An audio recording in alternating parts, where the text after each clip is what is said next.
sampai Jepang ternyata sakit-sakitan gitu. Di bonceng, bukan bonceng cewek tapi bonceng beras gitu.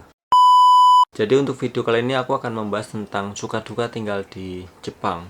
Sebelumnya aku udah pernah buat video tentang suka duka tinggal di Jepang, tapi untuk kali ini aku buat lagi.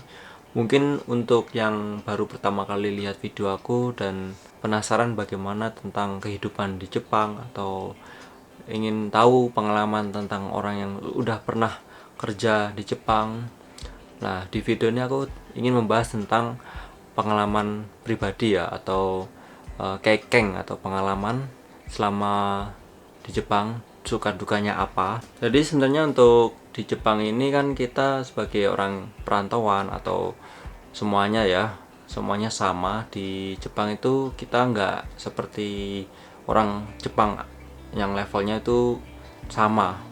Jadi untuk kita yang masih awal-awal ya, kita datang ke Jepang sebagai pemagang. Aku dulu sebagai pemagang, dan pemagang itu bahasa Jepangnya kensuse ya. Dan di Jepang selama 3 tahun. Bayangkan ketika kita masih awal-awal datang ke Jepang, kita masih belum apa-apa dong tentang Jepang semuanya. Dan sebelum kita ke Jepang pun kita juga sudah diberi bekal ya, tentang kehidupan di Jepang itu bagaimana, budaya di Jepang itu bagaimana, dan sampai belajar bahasa Jepang.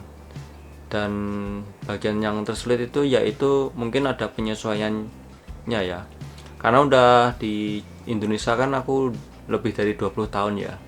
Aku berangkat dari Indonesia ke Jepang itu umur 21. Mungkin hal yang tersulit di awal-awal itu adalah adaptasi. Ketika kita awal masuk ke Jepang, ternyata berbeda dengan kebiasaan yang kita waktu ada di Indonesia gitu. Waktu di Indonesia kan kita mungkin molor gitu ya, jam karet gitu atau istilahnya. Tapi kalau di Jepang kita harus tepat waktu atau jikang mamoru ya, sesuai dengan waktu yang ditentukan, nggak boleh telat. Dan semuanya pun di Jepang mulai dari kereta dan bis, kendaraan seperti itu, mereka tepat waktu. Itu yang pertama mungkin ya, ketika kita pertama kali tinggal di Jepang, yaitu tentang mendisiplinkan waktu. Kita nggak boleh telat ya, terutama waktu kerja. Kita nggak boleh telat dan harus sesuai dengan apa yang aturan perusahaan ada gitu. Kalau bangun jam sekian, aku harus masuk ke perusahaan, harus datang ke perusahaan jam sekian gitu. Itu yang pertama ya, yaitu masalah waktu atau disiplin waktu.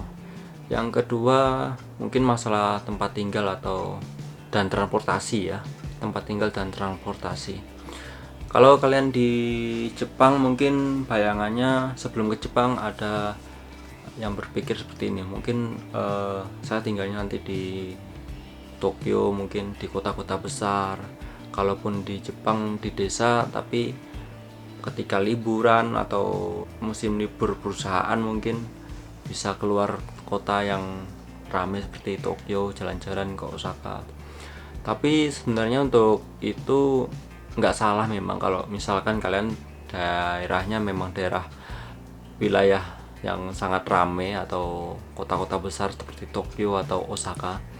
Tapi untuk teman-teman yang tinggalnya di daerah yang jauh seperti Hokkaido, jauh dari kota, untuk ke supermarket yang tempat belanja aja jaraknya 10 kilo, jarang terdapat rumah atau tetangga, atau kanan kirinya masih sawah dan pegunungan.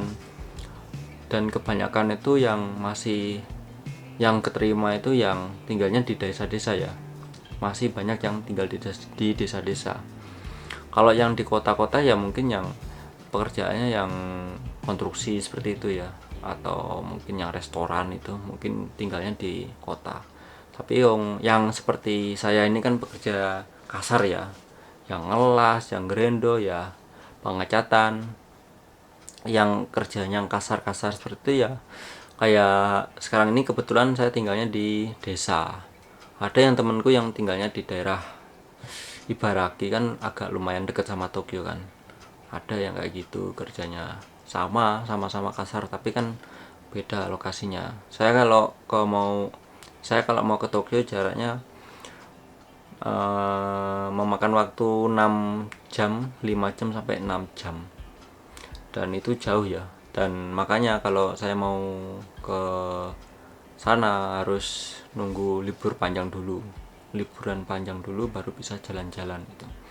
Jadi kalau setiap 1 minggu kan libur, jalan-jalan ya mungkin ya daerah sini aja gitu, nggak pernah jarang sekali naik kereta keluar kota, keluar provinsi gitu, jauh nggak, karena juga biayanya juga mahal ya, naik kereta itu juga mahal. Jadi yang gratis apa? Naik sepeda.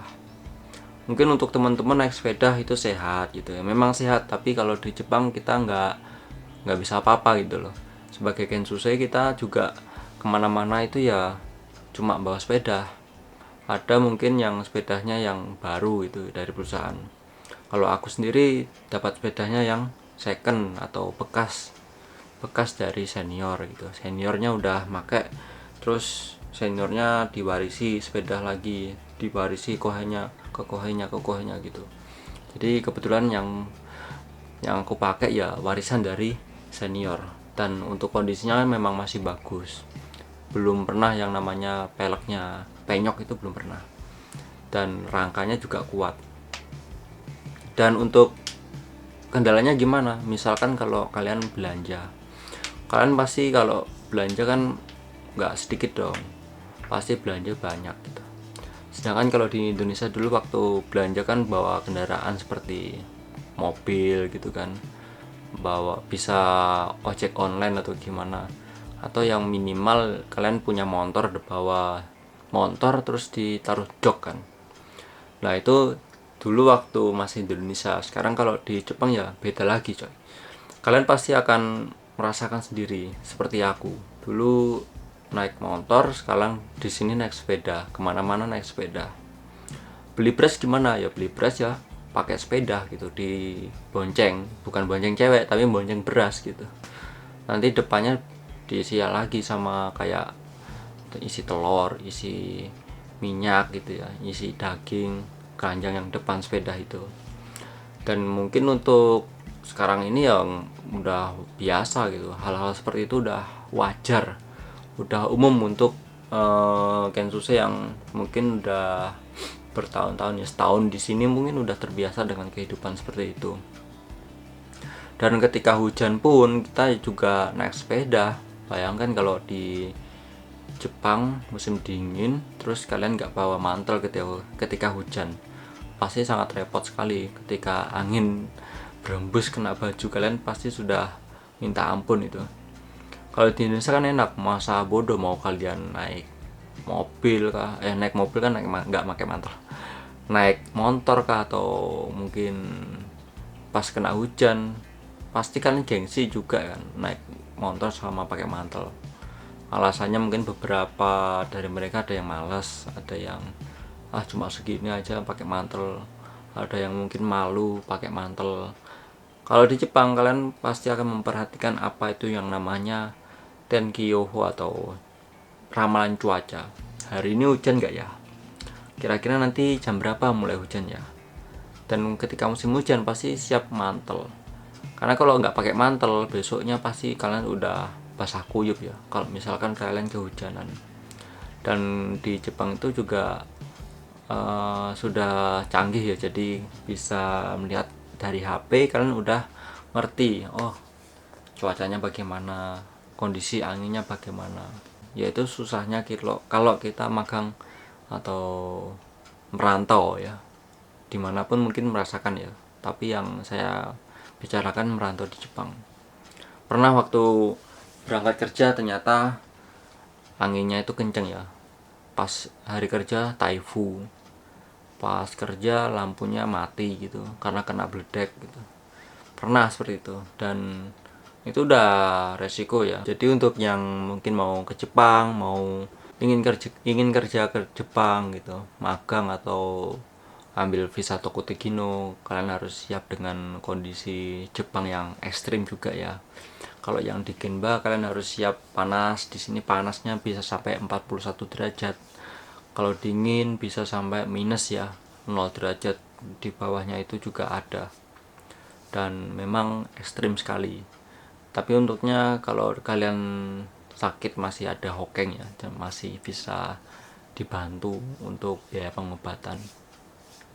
Tapi ya itu, kalian harus siapkan untuk fisiknya ya, jangan sampai ketika udah sampai Jepang ternyata sakit-sakitan gitu. Mungkin di Indonesia nggak ada kafungso ya. Kafungso itu alergi bunga. Di sini ada yang namanya kafungso. Sebelum ke Jepang nggak apa-apa, setelah di Jepang ternyata matanya merah-merah gitu, gatel, tenggorokan sakit gitu. Ternyata itu alergi bunga gitu. Barunya ketahuan ya setelah di Jepang gitu. Jadi ada kasus seperti itu juga. Mungkin itu saja yang ingin aku sampaikan ya, karena udah mungkin kemana-mana ya ceritanya.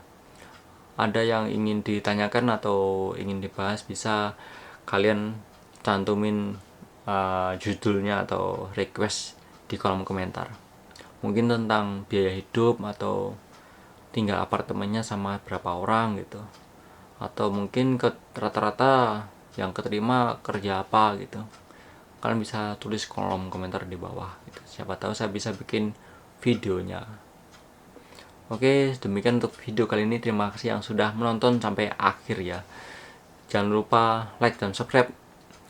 Sampai jumpa di video berikutnya. Salam Genki.